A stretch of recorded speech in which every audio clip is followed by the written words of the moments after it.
gente, bem-vindos a mais um vídeo. Hoje nós vamos começar o núcleo da física do primeiro ano.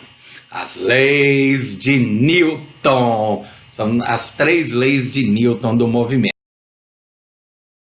Newton, esse camarada aqui, bonitão, cabelão, não ficou careca ao longo da vida, pose de rockstar, era um cara insuportável aparentemente, sofreu bullying na escola por ser nerd, acontece, né? Mas apesar de ser uma pessoa meio irracível, meio chata, para falar a verdade, conseguiu deixar um conjunto de obra fantástico em ótica, em astronomia e principalmente, né, no caso aqui do nosso primeiro ano, na mecânica, né? Tudo do movimento. Na verdade, as leis de Newton, elas são as causas do movimento. Elas explicam por que o movimento ocorre ou não. Mas teve caras antes de Newton que se propuseram a isso também, a tentar explicar por que o movimento ocorria. O que se tornou mais clássico antes dele foi Aristóteles, um sábio grego, que vocês devem ter ouvido falar já lá nas aulas de filosofia. Aristóteles viveu aí no século IV, né, antes de Cristo, e ele falou, né, entre aspas, né, ele escreveu, né, chegou até a gente de forma escrita. Ele afirma que para que um corpo esteja em movimento é necessária a ação de uma força sobre ele. E o assustador é que, embora isso seja uma absoluta bobagem, não é verdade, essa é a ideia que a maioria das pessoas acreditam, de que se um corpo está em movimento, tem algo empurrando ele para frente. E não é necessariamente verdade. Tá passando o carro da pamonha aqui, gente, vai passando o carro da pamonha. Se vazar no vídeo, eu peço desculpas. Então, voltando, por que não é verdade que um corpo tem que estar sob a ação de forças para ele continuar em movimento? Por que essa ideia de Aristóteles está errada? Vamos dar como exemplo essa sonda espacial que você está vendo aí na sua telinha. Essa sonda é a Voyager 1, uma sonda que foi lançada pela NASA para investigar o sistema solar, mandar imagens, fotos, imagens e outras informações, né? Campo magnético, temperatura, uma série de informações. Essa sonda foi lançada em 1977, no ano que Star Wars foi lançado. Isso faz, portanto, aí mais de 4 décadas. E essa sonda está em movimento até hoje.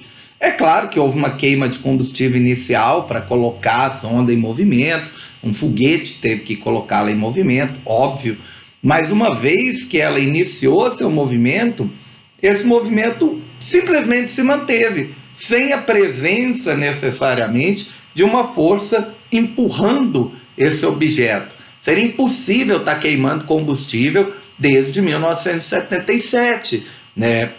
Então esse é um exemplo que mostra que a ideia de que a força é necessária para que exista movimento, infelizmente está errada.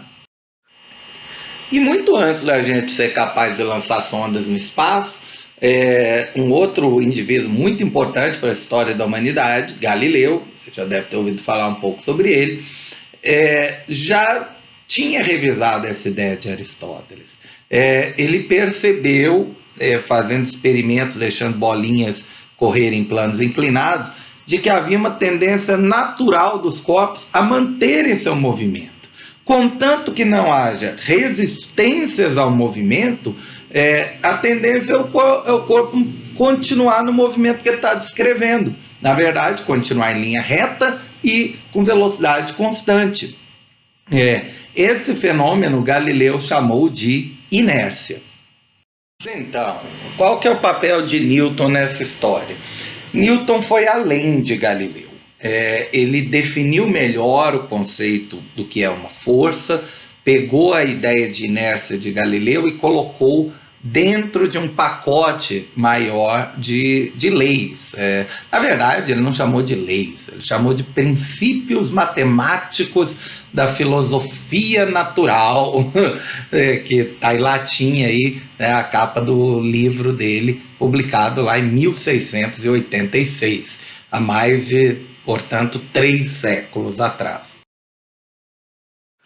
O conceito de inércia para Newton pode ser demonstrado a partir de alguns exemplos. Vamos pensar primeiro no conceito de inércia, na ideia de repouso, usando aí a tirinha do Garfield, fantástica, onde o John o chama de preguiçoso e o Garfield, né, responde que corpos em repouso tendem a permanecer em repouso. Isso faz sentido e também é uma das afirmações, né, que as pessoas costumam associar como uma lei física. Corpos em repouso tendem a permanecer em repouso. Na verdade, isso está incompleto.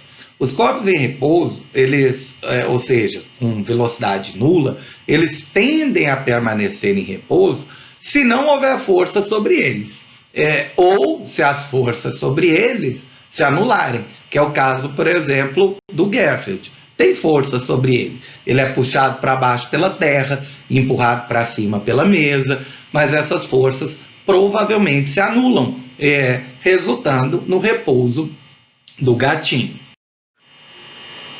Agora, existe também a inércia no movimento. Nessa tirinha aí do Nickel-Náusea, este rato aí, criado, né, por um cartunista brasileiro que eu esqueci o nome, ele vem correndo e, como ele pega um assoalho encerado, ou seja, onde a gente pode desprezar o atrito, desprezar a resistência, qual é o resultado? Ele se mantém em movimento. A gente pode considerar nessa situação bem um exemplo do que Galileu falava. A tendência natural de um corpo é manter a sua velocidade constante. O rato está correndo, em certo momento ele entra numa região onde ele não tem uma exata troca de forças ali com o chão, forças de atrito, né, por exemplo. Resultado, ele não consegue parar. Ele não tem nenhuma força atuando sobre ele, mas ele não fica em repouso. Ele mantém o movimento. Então, isso é muito importante, tá, gente? Corpos que tenham força resultante sobre si igual a zero, não necessariamente estão parados, podem estar em movimento. Então, nós podemos agora pensar numa maneira de transformar isso numa frase só, a chamada primeira lei de Newton, que o Calvin aí tenta, né, para variar, usar algum subterfúgio para tentar se dar bem na prova. A gente pode resumir o que eu comentei até agora da seguinte maneira: se a força resultante sobre um corpo é nula, ou seja, se as forças não existem, ou as que existem se anulam, esse corpo pode estar parado, ele está em repouso. Ou ele pode manter a velocidade. E o que é manter a velocidade? Se você lembrar lá de umas aulinhas para trás, onde eu falei sobre grandezas escalares e vetoriais, eu expliquei que a velocidade era uma grandeza vetorial. E por ser vetorial, ela tem direção, sentido e valor. Então, para manter a velocidade, você tem que manter a direção e sentido, ou seja, se mover em linha reta e manter o valor da velocidade, ou seja, velocidade constante, movimento uniforme. Agora, o que é uma força resultante? Gente, na aula de vetores a gente trabalhou com isso, né? Você tem diversas forças sobre um objeto, como nesse exemplo um carro subindo uma ladeira. Algumas forças a gente vai trabalhar melhor nas próximas aulas, como por exemplo a força da gravidade, a força normal, o atrito. Aí você tem diversas forças e você as combina em uma só. Se todas essas forças, por exemplo, que eu estou mostrando, se anularem, eu posso garantir que esse carro estaria parado? Não, ele pode estar parado, mas ele também pode estar subindo a ladeira com velocidade constante.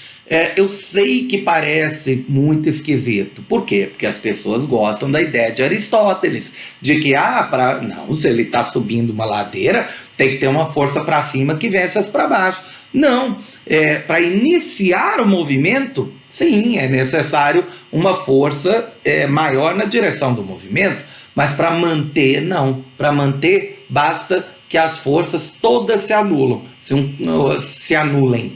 Um corpo que está em movimento vai se manter em movimento, ainda que a soma das forças sobre ele seja zero. Ele só não vai alterar a velocidade.